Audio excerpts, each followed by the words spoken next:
Alright, hey everybody, Fatal Ferret here, back to bring you another manga first take. And today, we were taking a look at my monster secret. Actually, I am. So, this is a series that it caught my eye back when 7 Seas announced it all these months ago before it came out and that they acquired the license and all that stuff. And seeing as 7 Seas is attempting to conquer the world with all of their monster girl or monster themed licenses, especially this year. If you guys are a fan of Monster Girl series, go take a look at like the 7 Seas catalog of upcoming series this year, because oh my goodness gravy, did they license so many good and good looking upcoming Monster Girl or monster related series that I'm really looking forward to. But anyway, back to my monster secret.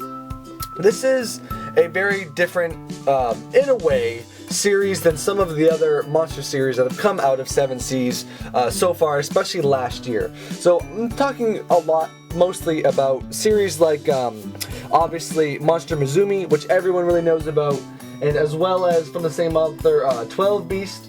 I think there's another one. There's a couple of them I'm missing, but those are a couple of the first ones that come to mind when you think of, 7 Seas and their Monster Girl type licenses. And so, but this series focuses a bit more on, I guess, actual feelings. This takes place in, like every other anime manga in the world, takes place in a high school setting with a young male character. And the book starts off normal, and our poor main character is saddled with this horrible reality of not being able to keep a secret. No matter what it comes to, it's not by choice, but by facial expression, by any means necessary. All someone has to do is ask him a question, and he will basically give it away with his mannerisms and how he speaks, and he just can't. No matter what he does, all his friends know what his secrets are, and so you can imagine how frustrating and awful it would be if everyone always knew your secrets. And that's kind of where our story really starts to kick off. We have a nice color page in here as well. He's so cute! Oh my god, Shirogami's so cute! Anyway, so we start off, obviously, our poor main character, everyone knows all the girls he's ever had a crush on, they always know, and of course, they put him down before he even has a chance. He can't play card games, blah blah blah. And so, in comes our main character here, Shirogami, and long story short, right after the beginning of the story, you kind of get his backstory and how he can't keep secrets and how he has a crush on this girl in his class, and basically everyone knows it, and presumably probably she does too.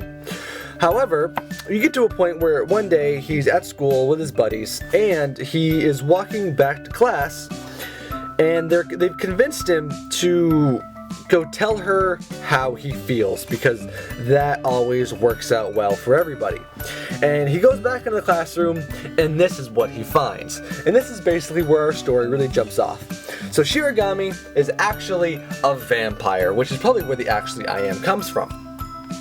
So she is a vampire, and you come to find out as the series goes on that our two main characters are really rather similar in mindset, because they're both a little dense and can't really, I guess, read people very well. As other people can read them like an open book, they can't really seem to read each other. So as obvious as it is that he likes her, she can't tell, but she now believes that she has to leave school because her father told her if anyone ever found out she was a vampire, she would have to leave school and she wouldn't be able to do it anymore.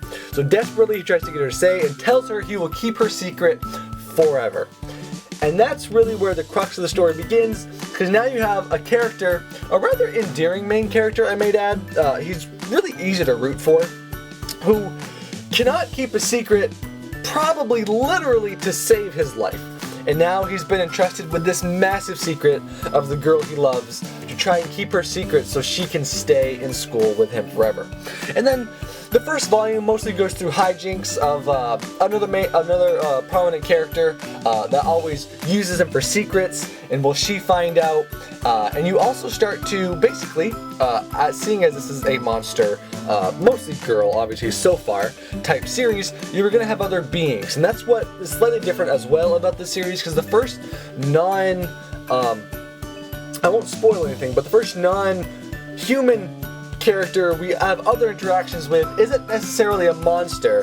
They're more like a race, another being to say.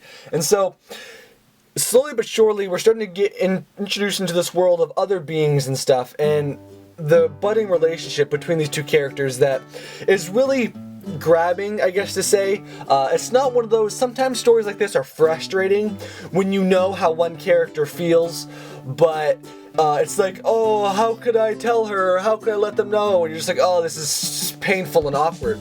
It's more of a, he doesn't want to like risk their relationship, and he's so focused on doing everything he can to protect your secret that he doesn't want to endanger that in any other way.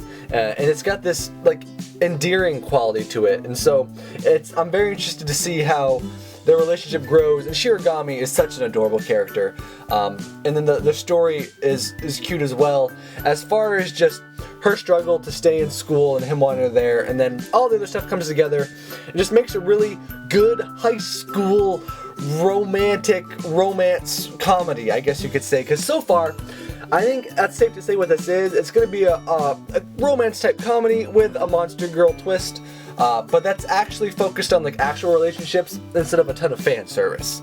And so that's one of the reasons I just I loved My Monster Secret. I thought it was really good. I thought it was so good, and also I believe it debuted on the New York Times best-selling list.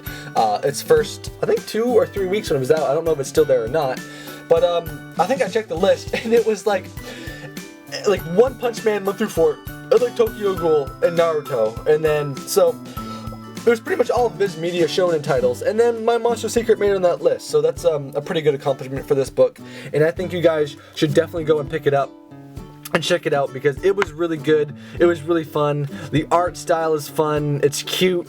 It's a little bit over-exaggerated at times, but I thought it was really good. I thought it was really good and it was fun, and I think you guys, especially if you're a fan of Monster Girls, but even if you're not a fan of Monster Girl series, you should definitely go ahead and check this series out. But anyway, guys, I've been Fennel Ferret, and I will see you back on the prowl next time. Bye-bye!